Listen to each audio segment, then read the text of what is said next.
பசுமை நிறைந்த காட்டில் திமி என்ற ஒரு சின்ன கூச்சமான ஆமை வாழ்ந்து வந்தான். ஒரு நாள் திமியின் கண்களில் ஏதோ பளிச்சென்று தோன்றியது. என்ன இது?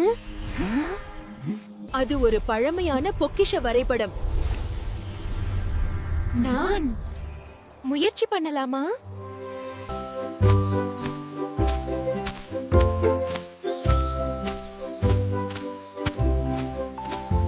என்னால் முடியுமா? ஆனால் டிமி தன்னிடம் சொல்லிக் கொண்டான், என்னால் முடியும். ஆயிரக்கணக்காண்டுகளாக இந்த மரம் இந்த இடத்தின் பாதுகாவலராக உள்ளது. அதன் மேஜிக் ஒளியில் ஆஹா, இது என்ன மாயம்!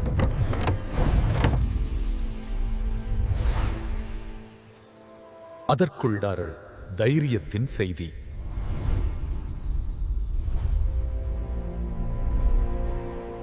என்ன ஒரு அழகான மாலை! நான் இப்போது வீடு செல்கிறேன்.